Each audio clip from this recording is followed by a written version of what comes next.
I went to church the other night, and I felt somewhat at ease. I thought I was a pretty good guy, and my Lord I'd tried to please. But when the preacher took the floor, my pride all must have fled. After silent prayer, he took his text, and this is what he said. In Revelation 21:8, we find these words, "But the fearful and unbelieving, and the abominable, and murderers, and whoremongers, and sorcerers, and idolaters, and all liars shall have their part in the lake which burneth with fire and brimstone." My subject for this time is not very pleasant. It's called this hell-bound train. I'm not here to argue with you about religion or fuss with you about your belief. I'm here to tell you about this hell-bound train. Now, the engineer to this train is the devil. The conductor is one of his religious imps, and the passengers are those that follow Satan. I can see this train of deception pulling into the Garden of Eden. The conductor steps from the caboose and says to Eve, "Yea, hath God said." In other words, God said not to ride this train, but really that's not what he meant, because he's a good God. He's too good to let you be destroyed.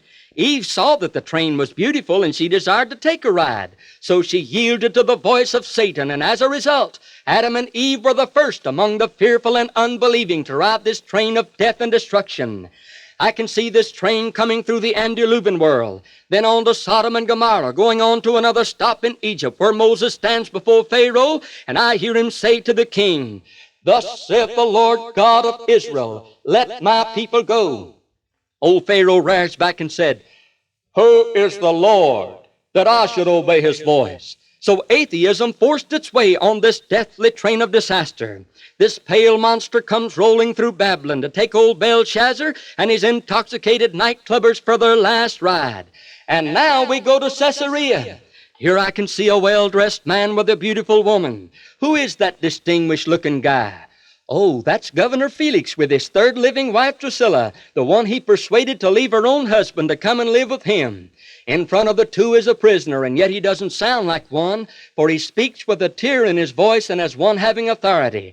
I hear him say to the governor, "Felix, don't live this way. There's a judgment day coming. Don't ride this train."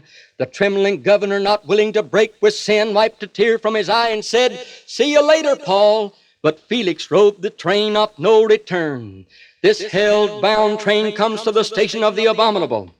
Here I can see Lot's wife, the proud, disobedient wife of a righteous man, and old wicked Jezebel, the painted viper of Israel. Then on to the place of murderers. Here I can see Cain, who slew his brother, Herod, who beheaded John the Baptist. There's old Nero, Mussolini, and Hitler, the killer of millions.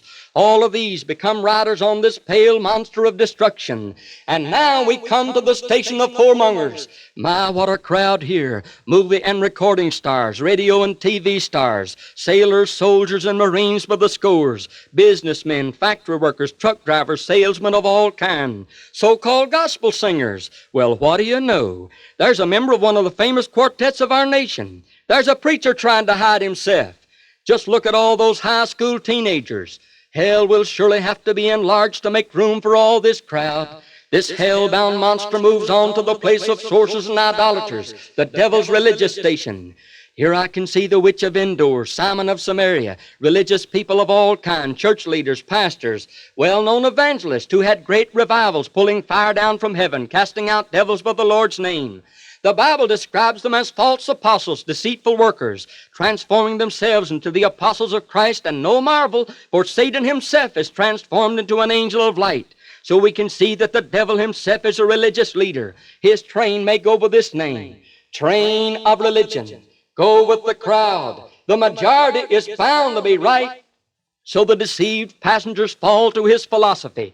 Listen, brother, the majority is going in the wrong direction. They're riding this hell-bound train. Look at all those idolaters on this train. The Israelites with the golden calf, those who bowed to the image of Nebuchadnezzar. Look at all those people worshiping their cars, homes, and televisions. They're serving the gods of brass, iron, wood, and stone, lovers of pleasure more than lovers of God. They're riding this train into outer darkness, where there's weeping and wailing and gnashing of teeth.